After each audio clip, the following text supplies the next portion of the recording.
seolah ada yang ngikutin. Siapa ya? Ketika saya nengok, ternyata ada nenek-nenek. Perawakannya sedang dan posisinya ngebungkuk, tapi berjalan dengan tongkat pelan.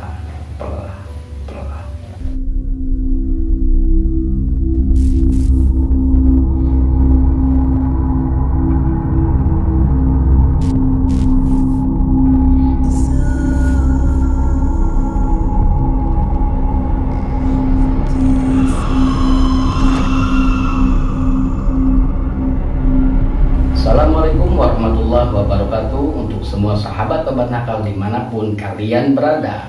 Kembali lagi bersama saya cerita dalam acara Kismis, kisah-kisah misteri. Namun sebelum saya lanjutkan ceritanya, jangan lupa klik tombol subscribe dan bunyikan lonceng notifikasi agar setiap pemberitahuan uploadan video terbaru dari kami, teman-teman semua dapat menyaksikannya lebih awal. Bagaimana ceritanya? Kita masuk saja dalam kisah misteri kali ini.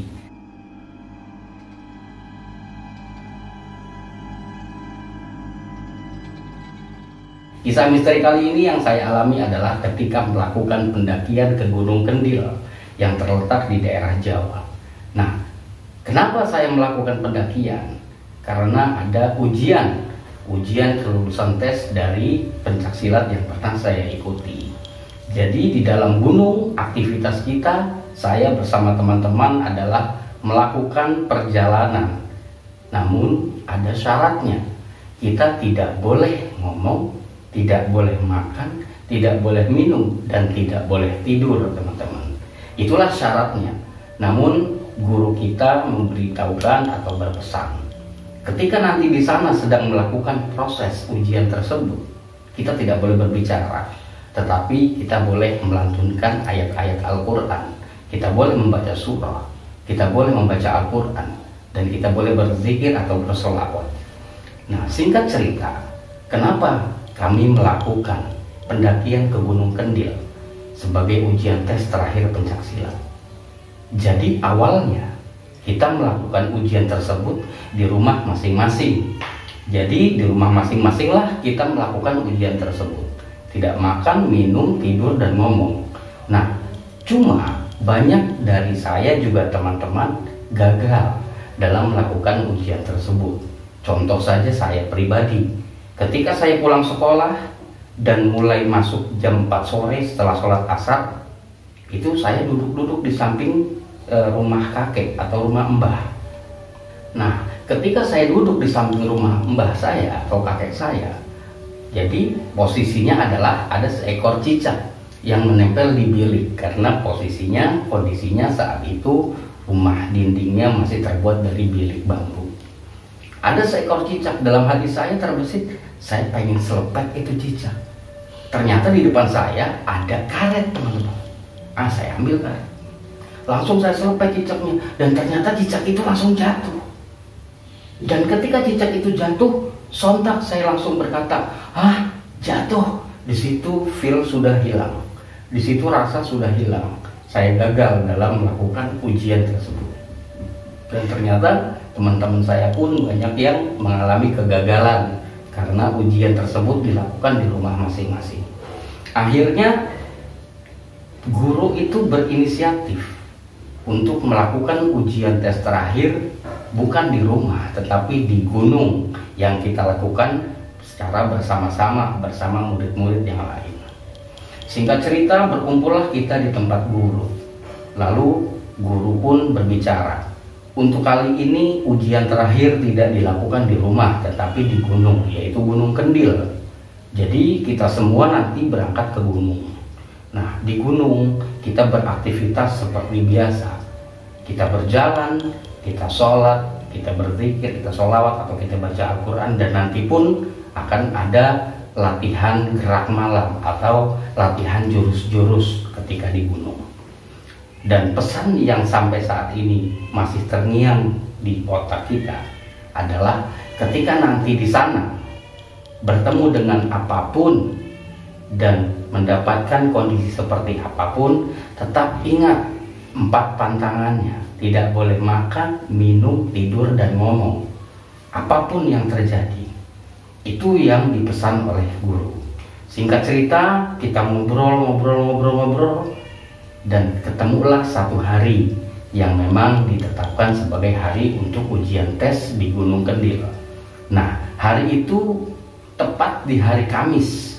Kita kumpul setelah sholat asar, kumpul di rumah guru. Mulai kita kumpul di rumah guru. Nah, nanti untuk kita tidak berbicaranya itu mulai maghrib, teman-teman. Jadi setelah sholat maghrib, kita itu mulai melakukan yang namanya tidak ngomong, tidak minum, tidak tidur, dan juga tidak makan.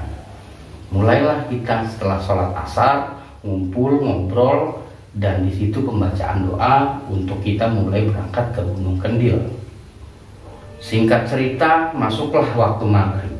Sebelum sholat, guru pun berpesan, ini saatnya, waktunya terakhir kita bisa berbicara. Setelah nanti sholat maghrib sudah tidak boleh lagi. Dan kita pun semua mengiyakan dan mendoakan agar supaya perjalanan proses dari ujian ini semuanya berhasil. Mulailah guru juga berdoa agar supaya apa yang dijalani ini mendapatkan keberkahan, keridhaan, dan keselamatan hingga besok waktunya ditentukan sudah selesai waktu untuk ujian. Mulailah sholat maghrib.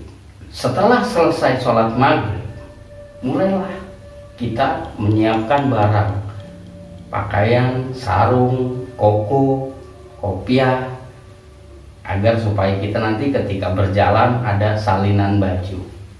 Jalanlah kita mulai dari kampung. Perjalanan itu sampai ke dekat Gunung Kendil itu sekitar 2 jam. Di perjalanan kita sudah mulai tidak melakukan pembicaraan atau sudah mulai puasa ngomong.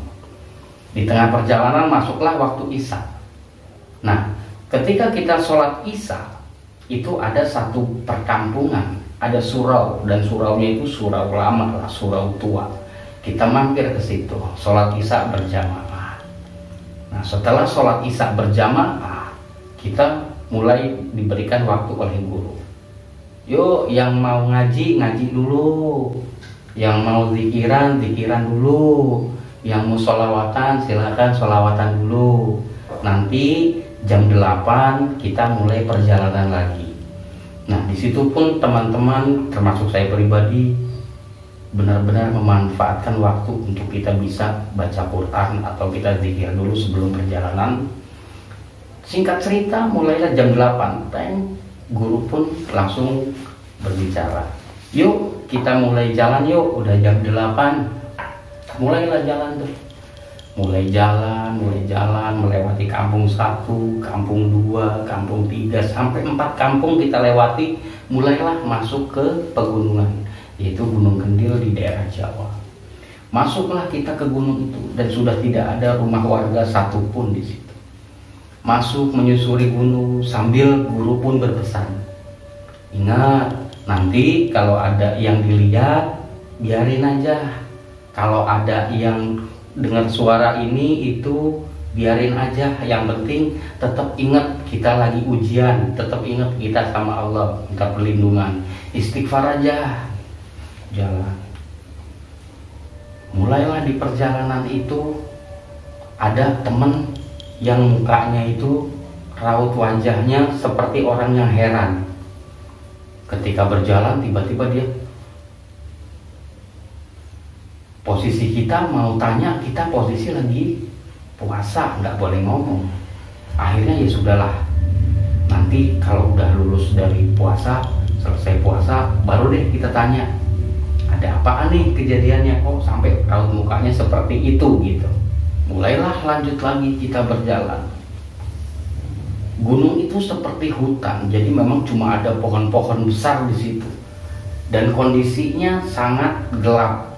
Tetapi kita diterangi oleh cahaya bulan. Jadi posisinya itu seperti ya remang-remang, dibilang terang enggak, dibilang gelap juga enggak. Mulailah kita jalan lagi. Di tengah perjalanan pun Guru berpesan lagi, nih udah sampai sini, nanti kalau seandainya ada yang lihat sesuatu, diem aja. Kalau mau istighfar nggak apa-apa, mau dalam hati atau mau terucap nggak apa-apa. Jalanlah lagi, melewati ada pohon yang sangat besar. Kalau posisinya itu oleh orang dewasa dipeluk seperti ini tuh nggak bisa kepeluk pohonnya. Mulai melewati pohon itu, ketika lewat dari pohon besar jarak 5 meter, teman ada yang langsung istighfar dengan kencang. Astagfirullahaladzim.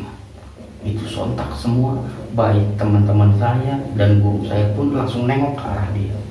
Ini ada apa? Dia melihat apa? Tapi lagi-lagi kita posisi sedang puasa dari berbicara, alias puasa bisu kalau orang Jawa bilang.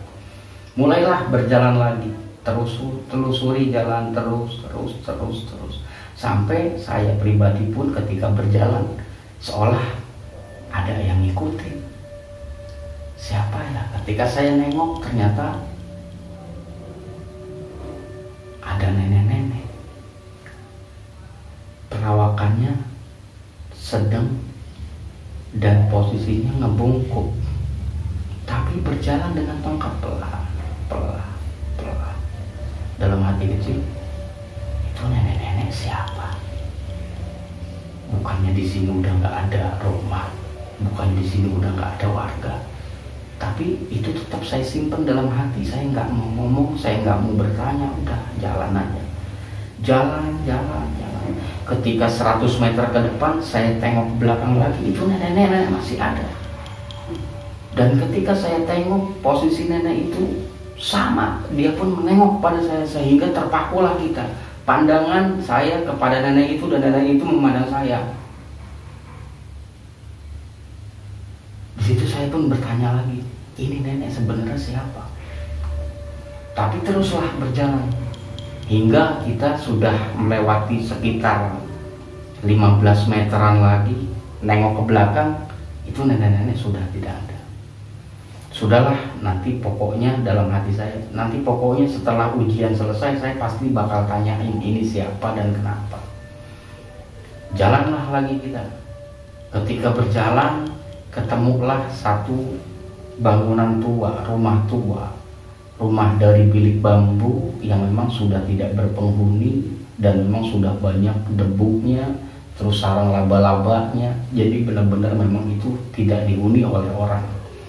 Kita satu grup, satu regu di situ istirahat dulu.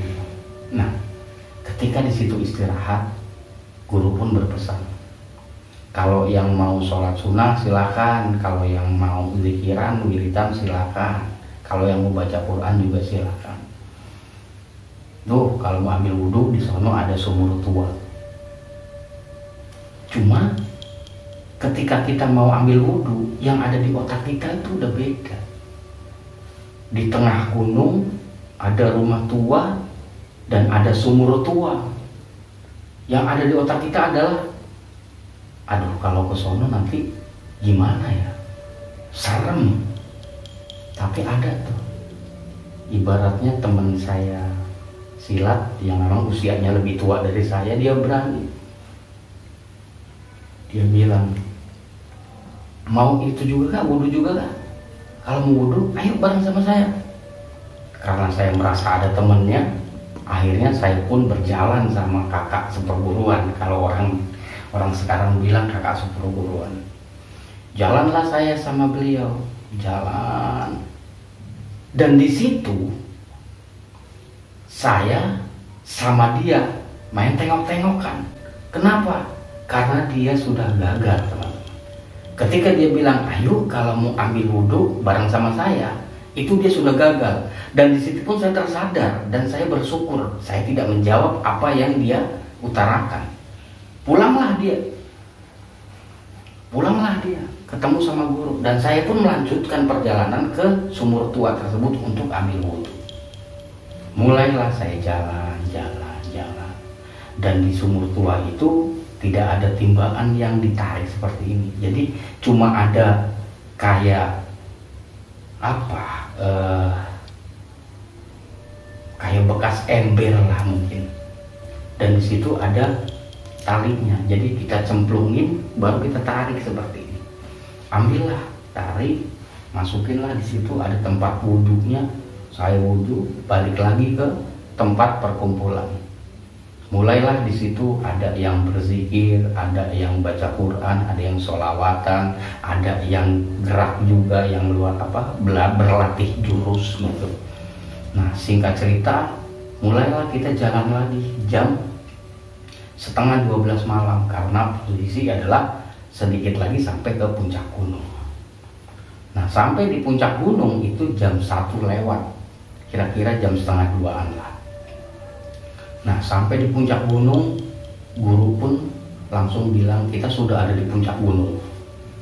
Nah, agenda malam ini adalah pertama kita baca dulu nih Quran, masing-masing baca Quran.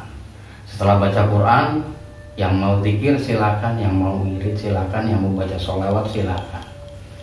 Terus setelah itu nanti masuk jam 2 kita mulai gerak malam, alias kita mulai pemantapan dari jurus-jurus yang kita pelajari. Nah, setelah itu mulailah ada yang baca Quran, ada yang zikir, ada yang wirid, ada yang sholawat. Mulailah masuk jam 2, mulailah kita bergerak, alias kita berlatih jurus. Setelah berlatih jurus, masuk waktu kira-kira jam setengah 3. Lalu guru pun bilang, kalau misalkan mau mandi, ada tuh di situ air terjun. Tempatnya juga bagus, aksesnya juga gampang. Jadi setelah anak-anak atau teman-teman itu melakukan silat, belajar, memantapkan jurus-jurus, ketika lelah, keringetan, langsung jalan tuh ke pancuran tersebut, ke air terjun. Cuma tidak semua berjalan ke air terjun. Kenapa? Karena ada yang berpikir, nggak usah lah, saya nggak mandi nggak apa-apa, saya nggak gerak atau segala macam. Akhirnya saya berlima masuk atau menusuri jalan menuju air terjun. Di dalam perjalanan, tiba-tiba teman saya itu langsung kaget. Astagfirullahaladzim. Di situ pun kita berlima langsung main pandang-pandangan. Ada apa? Apa yang dilihat dan kenapa? Tapi kondisinya adalah kita nggak boleh ngomong. Jadi kita cuma main pandang-pandangan doang. Di situ hati kecil kita nanti bakal saya tanyakan setelah lulus ujian ini. Mulailah berjalan lagi. Kita semua menganggap itu semua tidak ada. Jalanlah kita ke air terjun, mulailah kita mandi, kita berendam, terus kita mulai membersihkan diri. Setelah kita mandi, berjalan ke arah pulang, tiba-tiba nenek-nenek yang tadi itu saya melihat lagi. Dan ketika saya berjalan, teman saya pun melihat. Kenapa? Karena ketika saya melihat, tiba-tiba teman saya langsung nengok ke arah saya dan saya pun nengok ke arah dia. Dalam hati kecil, lo lihat gak apa yang gue lihat? Akhirnya setelah kita main lihat-lihatan, kita sadar kita nggak boleh ngomong. Akhirnya kita mulai berjalan lagi. Ketika berjalan lagi, teman saya melihat ada sosok hitam besar yang sedang ada di depannya, sehingga dia kaget, sehingga dia mengucapkan satu perkataan, apaan tuh? Disitulah dia gagal, dan kita mau menenangkan dia, kita nggak bisa. Kenapa? Karena kita nggak boleh ngomong. Mulailah kita jalan lagi, menelusuri jalanan sampai ke tempat puncak gunung, tempat teman-teman pada berkumpul. Singkat cerita, selesailah kita sampai masuk ke waktu subuh. Waktu sholat subuh kita, sholat di puncak Gunung Kendil di daerah Jawa. Setelah sholat, kita mulai memanjatkan doa bersama-sama. Setelah itu jam 5:30 kita mulai turun gunung lagi, sampai kita masuk ke dalam perkampungan ke arah pulang. Di perjalanan ada ibu-ibu yang lewat. Dan ibu-ibu itu menegur, mau pada kemana rame-rame kok turun dari gunung? Ada teman saya yang satu menjawab dengan spontan, refleks, tidak sengaja, ya bu, kita cuma sampai situ aja. Iya bu, kita itu pun sudah gagal. Akhirnya guru saya bilang sama orang kampung tersebut, sama ibu-ibu itu, bu maaf, ini anak-anak lagi ada perlu, lagi ada yang dijalanin. Oh maaf, saya tadi nanya. Nggak apa-apa. Akhirnya jalannya kita melewati kampung lagi, melewati kampung lagi, melewati kampung lagi, sampai masuk waktu jam 9 ada surau. Kita berhenti di situ. Tujuannya adalah kita sholat duha. Kita sholat duha. Di situ kita ada yang baca Quran, ada yang zikir, ada yang sholawat. Dan tiba-tiba teman saya ketika baca Quran, dia kaget dan dia bilang, wah, apaan itu? Wah. Di situ pun dia gagal. Dalam hati kecil kami, termasuk saya pasti bakal tanyain kenapa dia seperti itu setelah lulus ujian. Mulailah terus ada yang baca Quran, terus ada yang zikir, sholawat, wiridan. Dan ada lagi teman saya yang langsung istighfar dengan sekeras-kerasnya, astagfirullahaladzim. Di situ makin menambah saya dan teman-teman yang lainnya berpikir, ini ada apa di surau? Mereka melihat apa?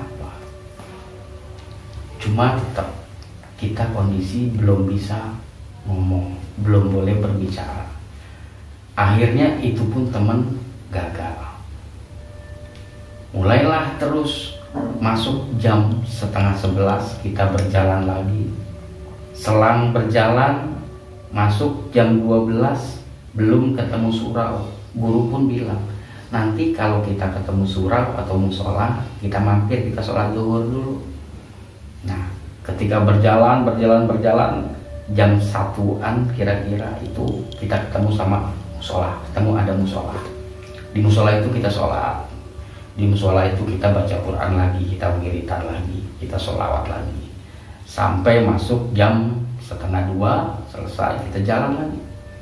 Kita jalan menuju kampung, lewati kampung 1, kampung 2, kampung 3 menuju arah pulang. Nah, ketika masuk waktu asar 3:30 kita mampir lagi ke surau. Dan itu pun kita lakukan lagi seperti biasa aktivitasnya, sholat, zikiran, wiridan, sholawat, baca Quran. Sampai setelah kita selesai sholat, selesai doa, kita mulai jalan sampai di rumah guru itu pas maghrib. Ketika kita sampai, tidak lama kemudian adzan maghrib. Setelah adzan maghrib, kita mulai sholat berjamaah di rumah guru. Setelah sholat, kita doa sama-sama, dan guru pun bilang, ini waktunya sudah selesai, ujiannya sudah selesai, dan setelah ini boleh buat ngomong, boleh buat minum, boleh buat makan. Dan kalau yang mau langsung tidur, silahkan tidur. Tapi yang ada di benak saya, di hati saya dan teman-teman, ini banyak kejadian yang dipertanyakan ketika melakukan ujian tersebut. Ada nenek-nenek, ada orang tinggi besar hitam, terus juga di situ ada yang kaget istighfar, ada yang sampai ngucap selain kalimat-kalimat Allah. Itu ada apa dan kenapa? Di situ saya sama teman-teman tuh justru bukannya mau tidur, bukannya mau apa, yang penting kita udah, ya udah, kita udah makan, kita udah minum, udah yuk kita ngobrol deh pengalaman. Nah, akhirnya di situ kita ngobrol. Dan yang saya mau tanyakan pertama adalah nenek-nenek yang memang pertama ketika kita masuk gunung itu ada nenek-nenek yang ngikutin terus, itu siapa? Dan di situ guru pun bilang itu adalah salah satu godaan. Ingat pesan saya pas pertama kita mau melakukan ujian, mau ketemu apapun, mau lihat apapun, mau kondisinya gimana pun, jangan ngomong, jangan tidur, jangan minum, jangan makan, karena itu adalah salah satu ujiannya. Lantas itu nenek-nenek siapa? Nah, nenek-nenek itu adalah memang yang menghuni di gunung tersebut. Jadi memang beliau cuma pengen tahu ini ada apa, ada acara apa, dan juga ada maksud tujuan apa rame-rame jalan di gunung.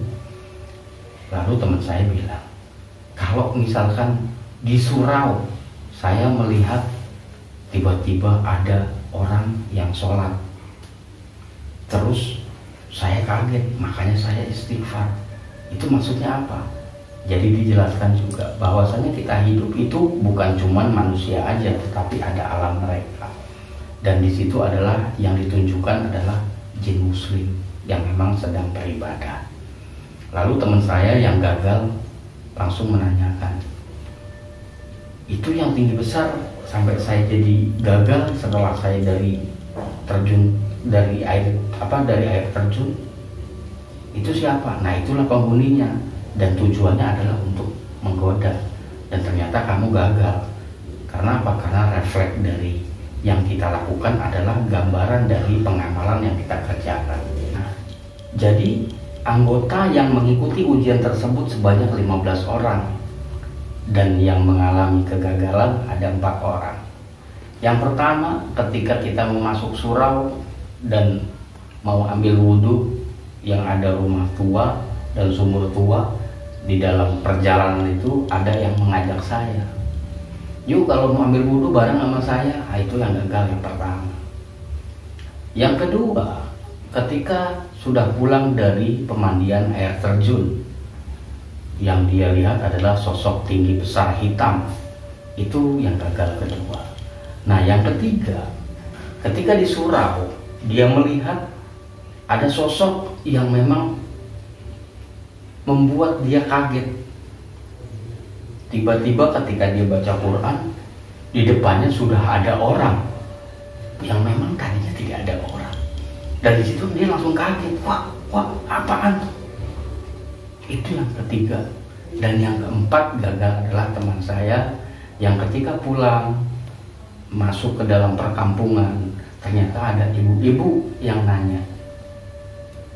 Dan di situ 4 orang tersebut dibilang sama guru, yang sabar, nanti kalau ada kelulusan lagi, ujian lagi, ikut aja lagi, nggak apa-apa.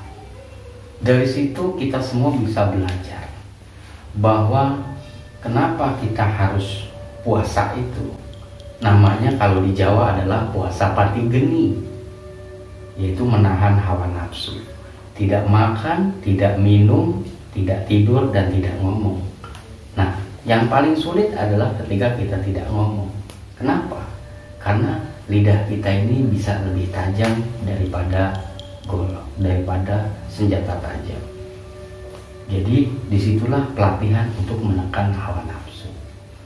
Nah, setelah kita melakukan ujian tersebut, orang-orang yang lulus ini akan bisa masuk ke dalam kelulusan tersebut, ke dalam perayaan atau syukuran kelulusan tersebut, yang mana nanti ketika lulusan pencaksilat akan ada 2 ujian. Yang pertama guling di Duri Salak, yang pada saat itu Duri Salak di daerah Jawa itu panjang-panjang dan besar-besar, teman-teman. Jadi di sini Duri Salak itu panjangnya dari sini sampai sini, ya sekitar segini Duri Salaknya. Itu disusun seperti spring bed, seperti kasur. Nanti kita guling-guling di Duri Salak tersebut, dan di situ masih ada potensi yang gagal. Bukan berarti yang sudah lulus dalam ujian puasa pati geni itu sudah pasti lulus, itu belum tentu. Dan ujian yang kedua, kita itu posisi kuda-kuda lalu digetok pakai batu kali. Nah, batu kali besar itu digetokkanlah ke punggung kita, dan di situ pun ada ujiannya lagi. Yang gagal dan yang berhasil nanti ada efeknya lagi. Dan di saat kita mulai ujian, kelulusan, lalu mulailah kita di dalam benar-benar final, benar-benar terakhir kelulusan, ujian terakhir, guling di Duri Salak dan diketok batu. Dari 11 orang yang lulus ujian di Gunung Kendil, hanya 9 orang yang lulus di ujian guling di duri dan diketok batu. Kalau teman-teman suka dengan cerita ini, pengalaman ini, nanti di next video saya akan ceritakan bagaimana kondisinya guling di duri-duri salak dan bagaimana kondisinya digetok oleh batu kali. Mungkin itu saja yang bisa saya sampaikan. Inilah cerita yang saya bisa bagikan. Mudah-mudahan dari cerita ini kita bisa ambil satu hal yang baik agar kita semua menjadi jauh lebih baik lagi. Kurang lebihnya mohon maaf. Wabillahi taufiq wal hidayah. Assalamualaikum warahmatullahi wabarakatuh. Salam Tabanakal Official.